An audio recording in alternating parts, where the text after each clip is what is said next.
pessoal, a pedido de muitos eu estou trazendo mais um tutorial prático aqui para o nosso canal do YouTube, onde a gente vai falar sobre CSS. Claro que é algo bem básico, né? Mas como o pessoal estava pedindo algo mais prático aqui para o canal, eu venho trazendo esses desafios onde eu desenvolvi o jogo da cobrinha, dentre outros, onde a gente criou um sisteminha com PHP, tá tudo aqui no canal da Dunk do YouTube.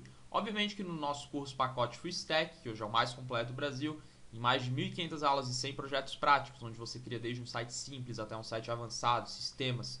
Enfim, a gente cria todo tipo de projeto. Lá você vê tudo, assim, do zero até o nível mais avançado possível.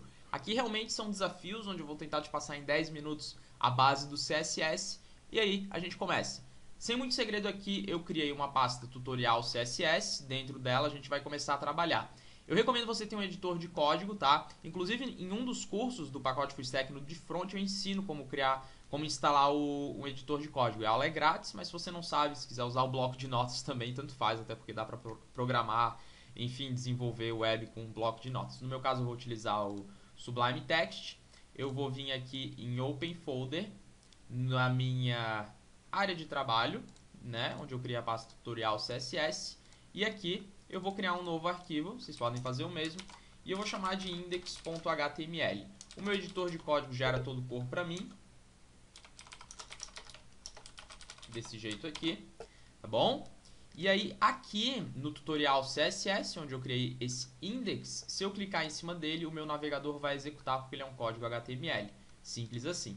Beleza? Um CSS a gente pode colocar na página direto, a gente pode utilizar o elemento em si, assim como a gente pode também importar um arquivo. Aqui eu vou colocar dentro da página, não são as melhores práticas, mas para situações pequenas, né, de explicações, enfim, serve. Então eu vou criar aqui a tag style, desse jeito aqui, e aqui dentro a gente já pode começar a estilizar o nosso site. Vamos entender um corpo básico, que geralmente a gente tem uma div class py, tá? Eu vou comentar.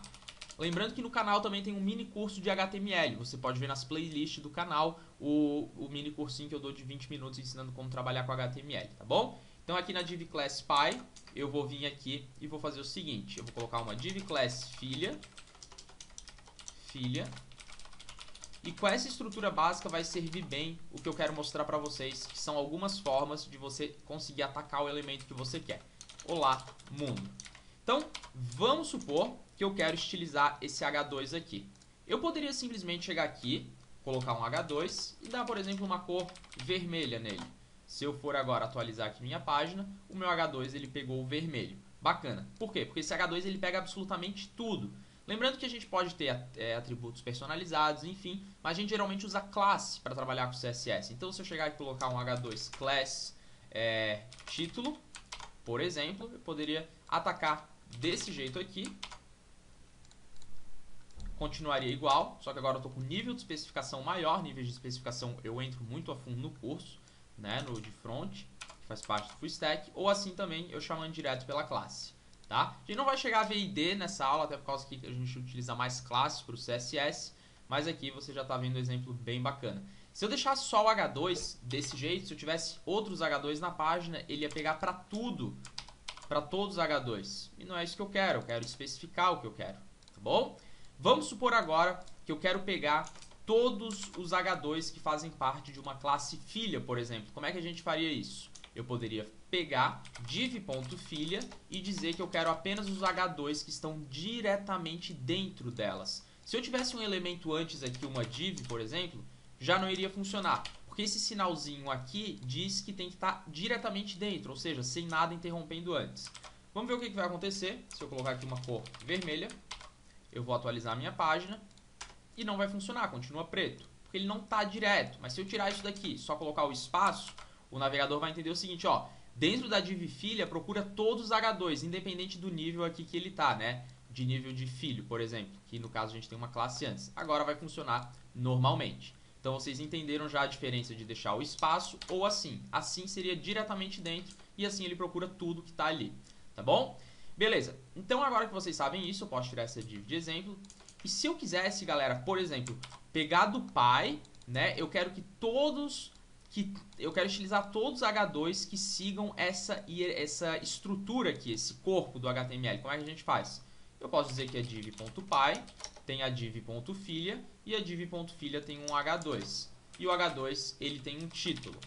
tá? Isso daqui tá muito específico e o nível de especificação disso daqui é bem alto. Por exemplo, aqui, se eu for atualizar, e agora, isso daí, se eu quisesse, por exemplo, minha div.py ter o título e colocar a cor azul, o blue, por exemplo, o que será que vai acontecer? Se eu for atualizar, absolutamente nada, porque esse nível de especificação ganha. Ele está mais específico esse daqui do que esse daqui, obviamente.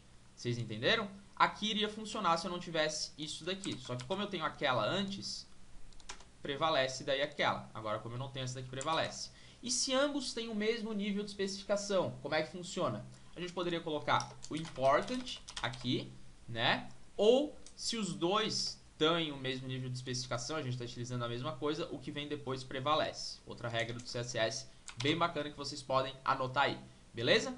Vamos ver quanto tempo de aula que a gente tem. A gente tem mais 5 minutos para trabalhar um pouco mais de CSS. Então a gente tem o pai, a filha e o título. Ok. E se eu quiser dizer, por exemplo, que eu não quero dizer e chamar o nome do elemento, eu quero só o nome da classe. Será que funciona? Funciona também. Vamos atualizar e vai funcionar igual. Tá? Como vocês podem perceber, aqui está a cor vermelha. Só que, se eu copiar tudo isso daqui, por exemplo, desse jeito, div pai, div filha, e colocar a cor azul, e ele está antes desse meu outro aqui, vamos ver o que vai acontecer, ele ganha, porque além de eu especificar classe, eu estou especificando o elemento, ou seja, mais níveis de especificação. Então, tudo no CSS, quanto melhor for a sua estrutura no HTML, mais fácil vai ser de você trabalhar e conseguir de diversas formas chegar no mesmo resultado. Isso é muito importante vocês entenderem. E essa estrutura que eu tenho aqui ilustra basicamente, geralmente, os containers, né, que a gente tem num site. Principalmente falando aí de boot CSS mais avançado, como Bootstrap, enfim. No curso a gente aprende como criar o próprio boot de vocês, né, e por aí vai. Tá bom? Aqui eu estou trabalhando só com uma propriedade, que é cor, mas existe também background, se eu quiser colocar red. Vou deletar essa outra aqui. Background vermelho e a cor azul. E dentre outras propriedades, vocês podem ter font size, enfim, vocês podem navegar tudo no site da W3 Schools para ver as propriedades CSS, que é um site excelente de documentação, e irem explorando. Aqui eu estou trabalhando mais as regras do CSS e como ele funciona, do que as propriedades em si, até por causa que propriedade a gente vê muito no curso e também você pode ver na própria documentação, tá bom? Então aqui é um exemplo bem bacana, que a gente tem a pai, filha e depois o título. Se eu não quisesse ter esse título aqui, só deixar o H2, eu poderia, né? Inclusive a gente poderia utilizar filha e sempre ter um estilo específico para tudo que é da filha. Por exemplo, os H2, eu quero que eles sempre tenham uma font size de 50 pixels, por exemplo. Ó, 50 pixels. Então, se eu tivesse aqui outra div, que não é pai, mas é pai 2, por exemplo, vai funcionar da mesma forma, porque tem a filha com H2 dentro. Então, vou atualizar e vocês percebem aí. Então, o legal do CSS é que, por mais que de diversas formas a gente consiga chegar no mesmo resultado, sempre tem uma melhor forma de se trabalhar, que é deixando todo o seu HTML organizado, estruturado, sem criar divs ou, né, containers desnecessários, que hoje quem está começando acaba fazendo muito isso, e manter um código limpo, organizado e manter o CSS também bem ativo, né? E lembrando que conforme o seu site for ficando maior, aqui uma curiosidade legal, você pode colocar comentários nele e dizer, aqui é um estilo. Um comentário, assim como em qualquer linguagem de programação, no CSS não é linguagem de programação, nem no HTML, mas a gente pode fazer comentários e dizer o que está acontecendo ali para quando você passar para algum desenvolvedor, ele começar a trabalhar com você, ele entender o que está fazendo. Claro que aqui é uma coisa pequena, mas como vai ficando cada vez maior, você vai trabalhando. Tá bom? Essa foi a aula de hoje. Comentem o que vocês querem que eu traga para o canal de exercícios práticos, seja de games, web, seja web na parte de front, do back. Aqui a gente trabalhou com front, mas antes eu já trouxe um sisteminha onde a gente fez com PHP bem bacana em 10 minutos e por aí vai. Espero que tenham gostado, um forte abraço e até o próximo vídeo.